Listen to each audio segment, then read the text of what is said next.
The Baltimore Ravens have had multiple young defenders step up and contribute over the course of the early parts of the preseason. We talk about why they appear ready to take on their big roles of this season and so much more coming up next year on this episode of Locked On Ravens.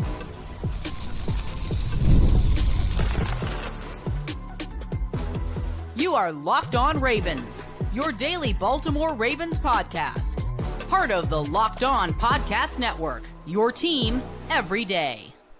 Welcome into another edition of Locked On Ravens, your daily Baltimore Ravens podcast. I'm your host, Kevin Oestreicher of Ravens Wire, here with you on the Locked On Podcast Network, your team every day. Thank you so much for being here, making Locked On Ravens a part of your day and your first listen each and every single day. We're free and available for you on all podcasting platforms. That includes in video form on YouTube. You can like and subscribe to the channel in audio form wherever you get your shows. We're here for you as well. You can follow along wherever you get your favorite podcasts. And we have 5 days a week of Ravens coverage here for you, plus bonus editions of the show, live game reactions right after the fact, live reactions to big news as well. We got you covered here for all your Ravens coverage and content. Today's episode of Locked On Ravens is brought to you by FanDuel. Now through September 22nd, all FanDuel customers can bet $5 and get a 3-week free trial of NFL Sunday Ticket from YouTube and YouTube TV. Visit FanDuel.com/LockedOn to get started. It is a Monday, a new week here for Locked On Ravens, recording this on a stormy Sunday night here in Baltimore. So if you happen to hear any thunder that's going on outside here, I apologize, but it is certainly storming outside, and hope everybody is staying safe through the storms. But we have a lot to dive into today as far as these Ravens young defenders, guys who we know, we've talked about it all the time on this show. Guys are going to have to step up for some of these departed veterans. And man, I think early returns look pretty promising on some of these guys. So we'll dive into a couple of players such as Trenton Simpson, such as David Ojabo, and expand on some of the stuff we talked about both yesterday and on Saturday with some of our bonus content there. Then in the second part of the show, we'll kind of expand a little bit, talk about the whole team, winners and losers so far through 2 preseason games. We did a studs and duds episode for the Falcons game yesterday for that bonus episode. So if you haven't checked that out already, highly recommend you do so. And then we'll get into some Ravens and Falcons analysis in general from the game, some trends that I can expand on after having some time to look over it, some observations, and a lot more. So let's dive into the content here on Locked On Ravens. I was really impressed on Saturday with a lot of Baltimore's young defenders because we know that, look, on both sides of the ball, they lost a lot of talent, right? There's no question that the Ravens, they are going to have to rely on a bunch of these younger players to step up and take on the role. You know, for example, Trenton Simpson for Patrick Queen, Odafe Oweh and David Ojabo for Jadeveon Clowney, right? Guys like Nate Wiggins stepping in for Ronald Darby, who played really well for them last season. These guys need to step up in order for Baltimore to stay on the same pace is what they were last season. And we can be honest about it. Baltimore was a historic defense last season. They broke the franchise record in sacks. I wouldn't be shocked if we saw an efficiency uptick, but a statistical regression. It's much like what we talked about in 2019 with Lamar Jackson. If you're an everydayer, you've heard me say this all the time. Lamar had 36 touchdowns in 2019. He had 6 interceptions, broke multiple rushing records, multiple passing records. It was all anybody could talk about. I think the expectation was, oh, well, if Lamar takes a step back statistically, oh, well, now he's regressing and now it's just a one-year wonder. And that's not how it works, because if Lamar increases production statistically every single season, we'd be at, 60 touchdowns for Lamar passing? He'd have negative interceptions. It doesn't work that way. I think that the efficiency that we saw from Lamar did increase in certain aspects, and that to me, well, he was a better player in multiple different aspects, even though he was so great in 2019. So putting that into context for this defense, I do expect some statistical regression in a couple categories, right? I wouldn't expect them to get 60 sacks again this season. They certainly could be up there. They could be a top 5 unit in that again, but there might be a step back in that. There could be some step backs in other categories. Could they force less turnovers? Could they do that? But that doesn't mean they won't be as effective or as efficient, or maybe even more so if a lot of these young players can step up. The Ravens depth-wise, I know that they did lose guys, but this is what they prepared for, and they still have others. It's like you're promoting Odafe Oweh to the Jadeveon Clowney role. You have David Ojabo stepping into Oweh's role. And then you have other guys like Tavius Robinson, who still played last season, but, he wasn't a huge part of the rotation. I expect him to take a step up. Patrick Queen goes. So Trenton Simpson gets promoted, right? He's now in the Patrick Queen spot. But then you have a Josh Ross who does, I thought he played really well. Malik Harrison, I think, is going to get time both inside and outside. That's another guy you have to factor in here. So it's just a matter of just like this constant group of like, okay, vets out, young guys in, vets out, young guys in. And I'm not trying to overstate that they lost guys. I expect there to be some growing pains, some things that are natural with just adding a bunch of young players to a contending team. But the things that we saw, particularly, I'll start with Trenton Simpson. We have seen a guy that is all over the place, has natural ball instincts, is great in coverage. His pass coverage ability is one of the things that has really stuck out to me. I've been kind of going on that for 2 days now. It's like that Falcons game, he had multiple plays where he's sticking with guys and forcing incompletions. And as I have said, that is something that Patrick Queen struggled with in Baltimore. Patrick Queen was a good player for the Ravens, right? He had plenty of moments and I think elevated his game, especially once Roquan came in and did a bunch himself too. I'm not trying to discredit everything Patrick Queen did. I think that one thing that he did struggle with was pass coverage. And there were plenty of times where he'd get beat by a running back down the sideline, or there'd be a tight end who would get the better of him. And Trenton Simpson, while there are going to be moments like that, he is stronger in that aspect than Patrick Queen is. And I'm not saying Trenton Simpson went up against Bijan Robinson or Kyle Pitts on Saturday, right? There's a bit of a difference. But Roquan is very underrated in pass coverage. Trenton Simpson is very good in pass coverage. Both of them are great. That, to me, is an added element of this defense. Like Trenton Simpson going into this preseason, even into the training camp, I had said, yeah, there's going to be some moments we see from Trenton Simpson that are going to look really good. And we're going to at the very least, be saying at the end of the year, the end of the regular season, Trenton Simpson looks what everybody thought it was going to be. But then you have other guys. Like, let's go back to Zay Flowers last year. If you've been listening to me every day, if you were with me last season and you listen to my bold predictions episode, I had kind of said, well, I expect Zay Flowers to be the number one receiver on the team by the time the year ends. And Zay Flowers was the number one receiver on the team by the time week 1 ended. So sometimes these young guys get into a role and they flourish and they do great. And they're able to take on that really quickly. Other times it takes a little while. I wouldn't be shocked if we're sitting here after first month of the season, let's say, and we're saying to ourselves, "Wow, he's here, he's here," and I think he's already showing that. I don't think we should see Trenton Simpson in the preseason again. Like, I don't think he should play this upcoming week. I think that they can easily say he's shown enough, and he has. He's shown enough. He's made open field tackles. He's looked solid. He's looked athletic. He's shown his versatility. He's done multiple different things. Trenton Simpson looks incredible, and he's one of these young guys that looks absolutely ready to go. David Ojabo, first game action on Saturday, was cleared for game action. He steps on that field, does not have a tackle on the stat sheet, but man, was he making an impact.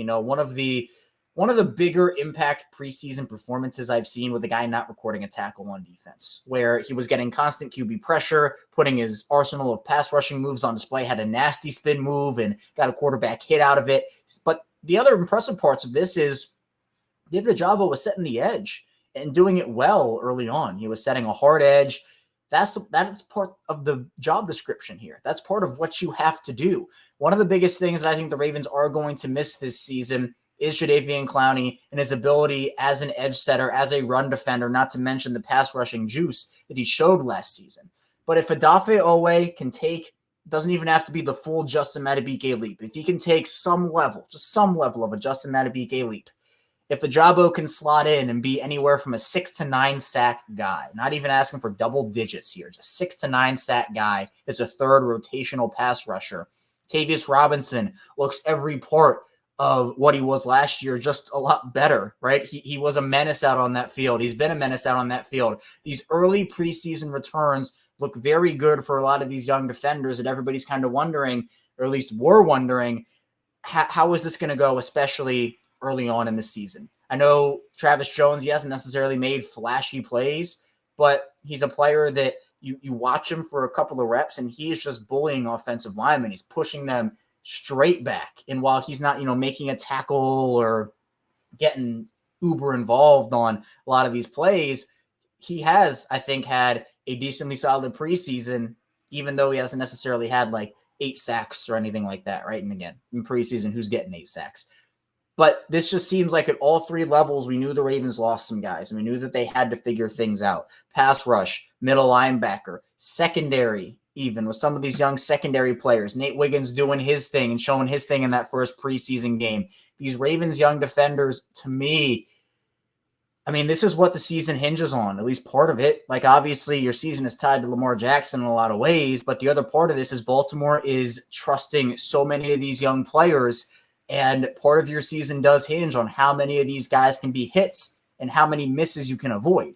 And it seems like with these first 2 preseason games, I'm not saying they're going out there and playing stars, but they're doing what they're supposed to be doing, and they're looking really, really good doing it. So that, to me, at least gives me a lot of encouragement moving forward for those guys. Coming up, though, in the second part of the show, we'll be talking about Ravens preseason winners and losers so far through these first 2 preseason weeks, diving a little bit into the offense, obviously, as well as what goes on the defensive side of the ball, continuing that conversation. Stay tuned. We got a lot to get to here on Locked On Ravens. First, the show is brought to you by eBay Motors. Passion, drive, and patience, formula for winning championships, is also what keeps your ride or die alive. eBay Motors is everything you need to maintain a vehicle and level up to peak performance, superchargers, roof racks, exhaust kits, LED headlights, and more. Whether you're into speed, power, or style, eBay Motors has it covered. With over 122 million parts for your number one ride or die, you'll always find exactly what you're looking for. And with eBay Guaranteed Fit, your part is guaranteed to fit your ride every time or your money back. Because with eBay Motors, you're burning rubber, not cash. Or the parts needed, the prices you want, it's easy to make your car the MVP and bring home huge wins. Keep ride or die alive at ebaymotors.com. Eligible items only. Exclusions apply. eBay Guaranteed Fit only available to U.S. customers.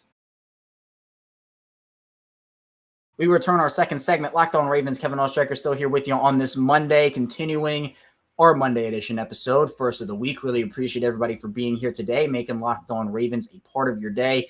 Be sure to make Locked On NFL your second listen of the day after making Locked On Ravens your first listen of the day. Locked On NFL, obviously, we go over there. I host that show over on Mondays, and we give you all the NFL general news this week for Monday. Today, talked about the Falcons additions with Matthew Judon, Justin Simmons, talked about J.J. McCarthy and Stephon Gilmore in Minnesota, Jeremiah Owusu-Koramoah getting less money on his extension than Patrick Queen did. So all of that over on Locked On NFL, part of Locked On Podcast Network, your team every day. Let's do Ravens preseason winners and losers now so far, right? We are 2 weeks into the preseason where, week 1 can provide you some context. Week 2 gives you a lot more, just in terms of, well, it's not just a one game wonder for a guy, or maybe it was one-off bad performance for a guy. I think someone who helped their stock immensely this past week on Saturday, Josh Johnson, I wouldn't necessarily call him a winner or a loser because he was bad in week 1, good in week 2. So we're kind of sitting as kind of like a push here for preseason's sake. But you got to give credit to Josh Johnson. I've been giving him credit for the last 2 days here leading up to today because of what he did in the preseason against Atlanta on Saturday. Did not have an incompletion, 11 of 11, and was a 3-level threat. Short game, intermediate game, deep game, and that's something I loved that the Ravens did on Saturday.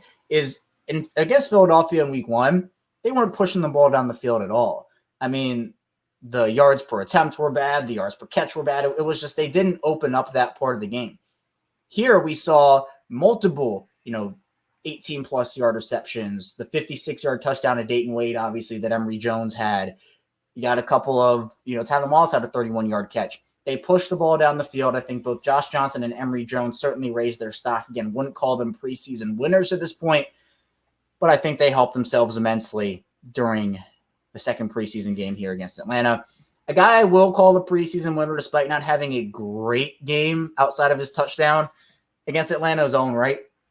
He looked great against Philadelphia, and he was available for this game. Rasheen Ali was not, and I said it on the live show after the Ravens game. We talked about it right after the fact. I said that if I had a 53-man roster, and I was doing it right now, right? We're writing down names. Rasheen Ali wouldn't be on it because Owen Wright has looked better. Rasheen Ali has not been available over the last couple of days and did not play in this preseason game. It's not over for Rasheen Ali. I'm not sitting here and saying, okay, pack it up, Rasheen Ali's done. I'm not saying that whatsoever. He's a talented guy, and I actually like his potential as a quality player in this league. But Owen Wright has been better, and if Baltimore keeps 3 running backs, I think Wright makes the team over Rasheen Ali. And it's just a numbers game. Maybe they put Ali on IR. Maybe that's the move that they make. I don't know. But Owen Wright, with the training camp that he's had, the preseason overall that he's had as well, he's certainly a winner in my book. I think Dayton Wade has also been a winner here for Baltimore. Had a tough drop early in that Philadelphia game, was able to bounce back, and then had the 56-yard touchdown on that nasty double move. So he's a guy that is certainly pushing for that 6th wide receiver spot. I think Baltimore should seriously consider putting him on the roster, but they also value special teams. We know Tylan Wallace is a special team guy. Not that Dayton Wade can't do anything special teams-wise, but Tylan Wallace has certainly been a staple on special teams for the Ravens over the course of his career, and he had a 31-yard catch. He had a really nice 19-yard, I think it was, a catch against Philadelphia. I think he's done everything he's supposed to do. And plus that added special teams value, the fact that he's been around in the NFL, I think that probably gives him the front runner spot over Dayton Wade to me, but it's certainly close. I think Tylan Wallace is 6, Dayton Wade is 7, and then you kind of move down the list like that. But then you have Anthony Miller, who I think is 8 right now. Miller's been really impressive, and he had 3 receptions, I think, consecutively in this game against Atlanta. He's come on and burst onto the scene in training camp. So a name that I don't think he was signed. A lot of people are like, okay, him and Russell Gage is kind of veteran camp bodies, but I think Anthony Miller, he might be a practice squad option for the Ravens if he does not make this roster. I don't expect him to right now, but definitely maybe he's like the Laquan Treadwell this season for the Ravens. And he's that veteran who's on the practice squad. You can call him up if you need him. I think to me, offensive line-wise, Inge Voorhees, despite he got blown by a couple of times, he's had some bad reps with his hands, especially in that Atlanta game. He was awesome against Philadelphia and still was not horrendous against Atlanta. Again, there were a couple of bad plays. You can use his hands a bit better and can lower them a little bit as well. But I think overall Voorhees has been a winner. I think he has strengthened his grip and almost practically won that left guard job. Roger Rosengarten, I think, is a winner to me so far as well. The pass protection is as advertised. The foot speed is there. It's not all been sunshine and rainbows, but I think overall he's been very good for Baltimore and what you can expect there. Defensive line-wise, I think Brent Urban stacked a couple of solid games. Again, the run defense wasn't great against Atlanta. We'll talk about that in the final part of the show, but I thought Brent Urban flashed in those moments. We talked about David Ojabo. I'm going to put him in the winner category just based off of his game on Saturday, even after he didn't play against Philadelphia. I'm one game in the winner circle for David Ojabo so far. Talked about Tavius Robinson. We talked about Trenton Simpson. Those guys obviously there. Josh Ross I want to put in the conversation, but he did not play against Atlanta. And I think that, even though he was great against Philadelphia, again, got to be available, got to be objective here on this show. And he did have a great game. The difference between Ali and Josh Ross is that Ali did not play well against Philadelphia. Josh Ross did. I think Pepe Williams has had a pretty strong start here, plus Ardarius Washington too. I'll put those 2 guys in the winner's circle as well. Darren Davis has had a couple of nice pass breakups. And I think, what you're looking at with a lot of these players is trying to be able to just establish where they belong and establish the roles that they can play. This is the time that you're experimenting with certain things. Preseason, once you get to the regular season, you're not trying to do that, because those are the games that count. Training camp in the preseason, you can kind of experiment with a bunch of different things, kind of go out there, do your thing. But yeah, I think that the Ravens have had a lot of preseason winners so far, and they'll probably add more to that list after their upcoming game against the Packers. Now, losers-wise, so far, Daniel Falele has not been terrible in the preseason, right? There have certainly been some things to be desired. But I think the common misconception about Daniel Falele is that every snap is atrocious and he should be cut, which is not the case.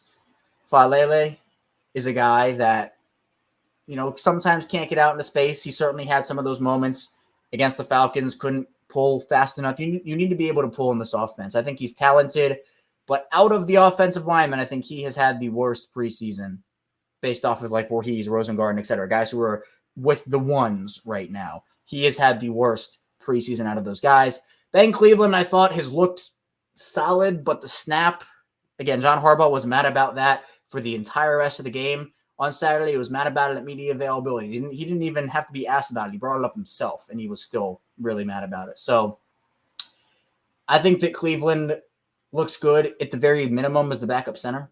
You could obviously throw him back at guard, but it seems like Baltimore feels like Falele can be that guy.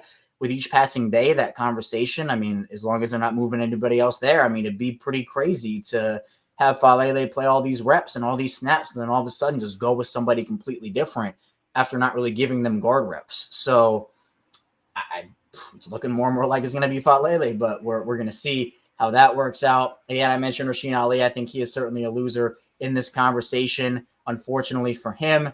Other than that, I'm not really sure there are any other pure losers here. I just think that for some guys, it has been more of a struggle than others, and that's to be expected. No team is going to have everybody go out there and just absolutely dominate in the preseason. So still 1 week to go, still a lot to dive into, and still a lot to get to here on Locked On Ravens. Coming up, we'll be talking about some general conversation about the Ravens and Falcons, talking more about the offensive line, the run defense, the run game in general, and diving more into some trends we talked about earlier in the weekend that we can take even more away from now. Stay tuned, plenty to talk about on the show. First, this show is brought to you by FanDuel. You've heard us talk a lot about FanDuel, America's #1 sportsbook, and I love FanDuel. Hopping on and checking everything that they have to offer. Well, we have something a little different for you. Now through September 22nd, all FanDuel customers can bet $5 and get a 3-week free trial of NFL Sunday Ticket from YouTube and YouTube TV. Then with a YouTube TV base plan, you'll be able to watch every regular season game Sunday afternoon out of market games. All you need is a Google account and a current form of payment, and you can cancel anytime. So on FanDuel, you have the Ravens and Chiefs opening up the NFL regular season on September 5th. Baltimore opens up over on FanDuel at 2.5-point underdog. So if you want to check in on that line, head over to FanDuel now. Just visit FanDuel.com/lockedon to download America's #1 sportsbook. And the show is brought to you by DK Law Group. When you need a law firm, do you want the legal runaround, or would you rather have a no-nonsense approach? Well, you get the latter with DK Law Group. DK Law Group is a Maryland-based law firm who is redefining the legal process with their modern approach. DK Law Group specializes in real estate law, estate planning, business law, and family law. They're tech-savvy, they treat clients like family, and they focus on keeping your legal solutions simple. DK Law Group is a woman-led firm with Diana Khan at the helm. Diana has been called an unparalleled legal expert by some. One of the things I'll quickly notice with DK Law Group is their transparent pricing. They believe in clarity and cost and no one left in limbo. DK Law Group knows that speed is key. By leveraging technology, DK Law Group streamlines the process to serve you better and faster. Contact DK Law Group today at dklawmd.com. Locked On listeners can call today to schedule a free 30-minute consultation when you mention the tagline, Empowering Legacies. We return our final segment, Locked On Ravens. Kevin Oestreicher still here with you, rounding out our Monday edition episode. Really appreciate everybody for being here today. If you're an everydayer, thank you for your consistent support of the show. It really does mean the world to me. If you're new to the channel, welcome in. Hopefully you're enjoying the ride so far. Be sure to leave a like, subscribe on YouTube, and also follow along in audio form if you're listening over there. It's the same show, both audio and video, so you're not missing out on any content, however you want to watch or listen. And if you're somewhere in the middle, welcome in or welcome back to the show. We were almost at 7,500 subscribers here on the YouTube channel, which is incredible. That's 3/4 of the goal to the big 10,000 goal I set out when I started this thing. And then after that, I'm going to wear a cup pattern for a full week on the show. I said that the first day I started doing this back a couple of years ago. So if you want to help contribute to that, be sure to hit that subscribe button as well. Let's just get into some general Ravens and Falcons analysis from Saturday. Because I think there are specific trends that we looked at over the course of the weekend and we talked about a little bit, but there are some bigger takeaways that I have now kind of had the, time to think over. And to me, I think the first part of it is with the run defense in general. I think that part of it was, the defensive line was not necessarily getting off of blocks a ton, but this is it's a two-level issue where guys were getting to the second level, right? I'm not trying to excuse all blame from the defensive side of the ball just from the defensive line, but we even saw guys get to the third level, and part of this is, some of the inside linebackers, sometimes they weren't getting to their spot in the right way. They were getting sealed off. There were other options. So the run defense was not good for the Ravens on Saturday. The Falcons averaged just under 5 yards per carry, 4.9 yards per carry. On the contrary, Baltimore averaged barely under 3 with not a great yards per carry clip. Well, actually, it was just under 2.5. It was 2.4. So I even thought it was more than it was. But it was just a bad running game for the Ravens in general on Saturday. And look, that happens. I mean, you have moments like that, and it's fine. But I think putting it into perspective, some of the younger guys do have to improve a little bit there and just be more consistent. But this is a team that also, while the Falcons didn't have their share of stars, the Ravens didn't either. So it was essentially 2s on 2s, 2s and 3s on 2s on 3s. Like it's that type of dynamic where you're not seeing the stars out there. Michael Pierce makes a big difference. Justin Madubuike, while he can be hit and miss and run defense, he also makes a big difference. Roquan Smith, obviously, being able to, with his instincts and everything he does, he is so good and he elevates everybody. So, look, guys struggled at times to stop this run defense.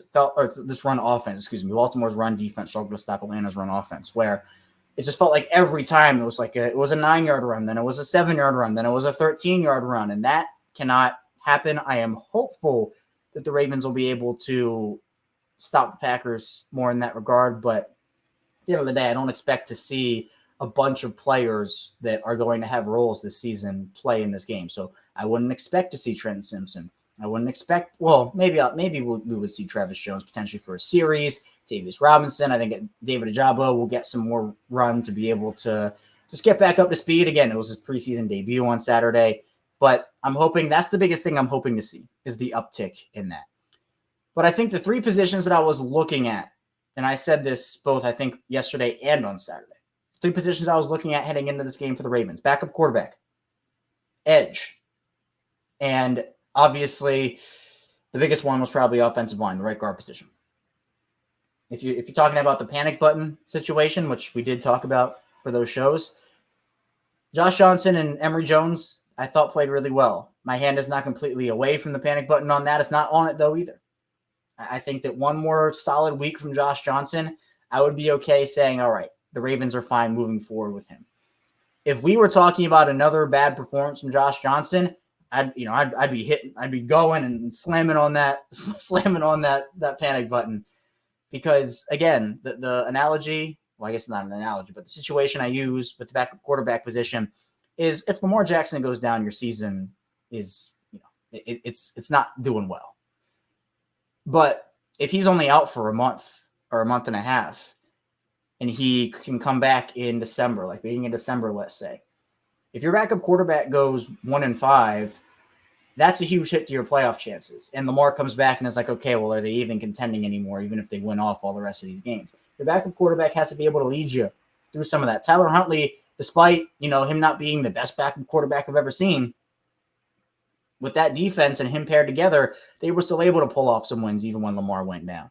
I'm not saying Josh Johnson can't do that, but it has to be more of a conversation at backup quarterback than just, if Lamar Jackson goes down and the season is over, Because there's situations where Lamar has to miss maybe a couple of games, and the backup quarterback is relied upon to win those games to keep the Ravens in prime playoff contention, prime seeding contention. And that's the other conversation you got to have there. Edge, I feel a lot better about, right? If we had kind of seen Ojabo struggle, Davis Robinson not really have the game that he had, we maybe be talking about not like a Hassan Reddick type deal, but should they bring in Carl Lawson, one of those vets that are still on the market? But I feel a lot better now about David Ojabo. It's only one game. I also want to preface, when I say all this stuff, guys are playing well, guys are doing this, it's 1 or 2 games, right? And it's in the preseason. I'm not trying to overreact to the preseason and say that, everybody's going to be an all-pro this season. That's not what I'm trying to say. But based off of what we have seen, that sample size tells me that there's something there at the very least. And obviously at the tackle position with Roger Rosengarten, I think he strengthened that grip, as we talked about with Voorhees. I think he strengthened that grip at left guard as well. The right guard spot, though, I'm going to be really intrigued to see, do they play Daniel Falele for a bunch of snaps against the Packers in week 3? I don't know if they're going to or not. So there are a bunch of different things. I think the trend that we saw, the Ravens, they're trying to test out their guys as pullers, pass protection, trying to see every single thing that they can. Plus, Todd Monk is not opening up the book on offense right now. Neither is Zach Orr on defense. They're not putting out their entire offensive playbook to see to the world in the preseason. You're not doing that. So I think that once we get to the regular season, we'll have more of an understanding, but there's still a lot of time to go in terms of some of these guys establishing roles, starting positions, roster spots, and a lot more this year. That's all I have here today, though, on Locked On Ravens. Thank you so much for tuning in. Again, be sure to like the video, subscribe to the channel on YouTube, follow along, subscribe in audio form as well. Coming up tomorrow, we have more Ravens content for you. Stay tuned. I'll see you right back here tomorrow on Locked On Ravens.